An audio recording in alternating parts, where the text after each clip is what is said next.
Kuidas Rooma riik alguse sai? Kõigepealt olid kaksikvennad Romulus ja Remus. Nad elasid muistes Itaalias Latiumi maakonnas. Nende vanaisa pidi saama kuningaks, aga selle vanaisa kuri vend ehk Romuluse ja Remuse vanaonu haaras võimu enda kätte ja saatis vanaisa maalt minema. See vanaonu oli väga kuri. Ta käskis isegi tappa Romuluse ja Remuse, et nad suureks kasvades ei ohustaks tema võimu. Täpsemalt nad tuli uputada Tiberi jõkke nagu kassipojad.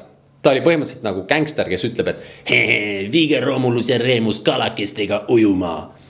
Aga siis sellel teenril, kes pidi neid uputama, hakkas nendest nuinudest beebidest kahju ja ta pani nad lihtsalt hälliga jõkke hulpima.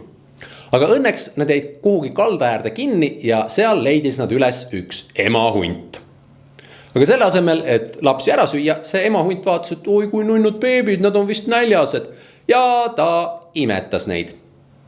Jep. Tõeline kangelaste toit, emahundi piim, nämm. Ja lõpuks Romulus ja Remus kasvasid üles suurteks meesteks ja tapsid oma kurja vanaonu ära ja andsid võimu tagasi oma vanaisale. Aga nad ise mõtlesid, et teeks oma linna. Valisid koha välja, aga siis hakkasid omavahel vaidlema, et millise künka otsa nad selle rajavad. Romulusele meeldis üks küngast, Remusele teine. Vaidlesid, lõpuks Romulus oli, et pagan küll, ma ei viitsi suga vaielda, ma hakkan oma linnale müüri ümber ehitama. Ja siis Remus oli, et sul on nii mõttetu müür, ma võin sellest lihtsalt üle hüpata, Ja siis Romulus sai vihaseks ja tappis Remuse ära. Veits ülereageerimine. Igal juhul Romulus ehitas oma linna edasi, sai selle kuningaks ja linn sai tema järgi nimeks Rooma. Kui oleks teisiti läinud ja hoopis Remus saanud kuningaks, võib-olla oleks meil tänapäeval linn nimega Reema. Ja see Rooma linna rajamine toimus aastal 753 enne Kristust. Sellest aastast algab roomlaste ajaarvamine. Kas te mäletate, millest algas kreeklaste ajaarvamine? 776 enne Kristust ehk esimestest olümpiamängudest, eks ole. Aga kõik see põnev lookene emahundi ja venna tapuga on väga tore. Aga see on see, kuidas hilisema aja roomlased arvasid, et nende linn alguse sai. Kuidas tegelikult oli?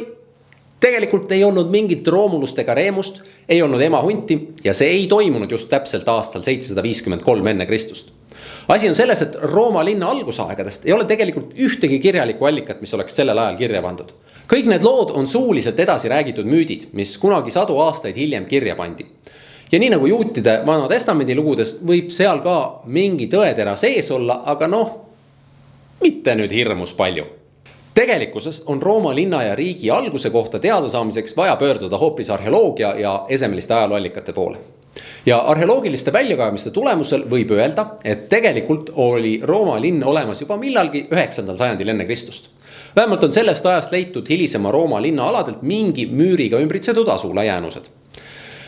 Tegelikult oli ilmselt kogu see lugu palju igavam. Ei olnud nii, et keegi oleks järsku niimoodi linna asutanud, vaid see toimus ajapikku, kümnete, isegi sadade aastate jooksul. Alguses oli võib-olla mingi väike asula Tiberi jõe kaldal, ajapikku tuli inimesi juurde, asula kasvas. Ühel hetkel oli see juba nii suur, et ehitati müüri ümber, et vaenlaste eest kaitsta ja niimoodi Rooma linn kujuneski, ajapikku. Esialgu oli Rooma lihtsalt üks linnriik Latiumi maakonnas. Rooma naabruses oli veel palju teisi linnriike. Täpselt nagu oli sumeritel või kreeklastel olnud. Aga ajapikku hakkas Rooma naabruses olevaid linnriike enda võimu alla alistama ja laienema ja niimoodi levis Rooma võim linnast väljapoole. Aga sellest lähemalt juba järgmistes videotes. Mida me veel Rooma linna alguse kohta teame? On teada, et Rooma linn tekkis 7 künkale Tiberi jõe äärde. Ja kõige tähtsam neist küngastest oli Kapitooliumi mägi. Kapitoolium oli nagu Akropol Kreeka linnriikides, ehk see oli kindlus ja ühtlasi asus seal pühamu. Nende 7 künka vahel asus Rooma Foorum ehk turuplats. Kui Kapitooliumi mägi oli nagu kreeklaste Akropol, siis Foorum oli nagu kreeklaste Agora. Ehk siis see oli koht, kus käidi kauplemas, uudiseid kuulmas, poliitika üle arutlemas ja nii edasi. Ja Foorum on samuti sõnana tänapäevani kasutusel. Tänapäeval tähendab see peamiselt kohta või üritust, kus millegi üle arutatakse. No nii, mida me siis võiksime sellest videost meelde jätta? Kuidas siis roomlased ise arvasid, et nende riik oli tekkinud? Nemad arvasid, et olid olnud kaksikvennad Romulus ja Remus, kellest Romulus siis rajas Rooma linna ja tappis oma venna. See olevat olnud siis aastal 753 enne Kristust. Aga kuidas tegelikult oli? Rooma linn kujunes ajapikku, mitte mingil kindlal aastal. Esialgu oli see üks linnriik Latiumi maakonnas, aga aja jooksul hakati naaberlinnu oma võimule allutama. ja muidugi ärme unusta, et Kapitooliumi mägi oli Rooma linnas üks mägi, kus asus kindlus ja pühamu ning Foorum oli Roomas turuplats. aitäh vaatamast, olge mõnusad!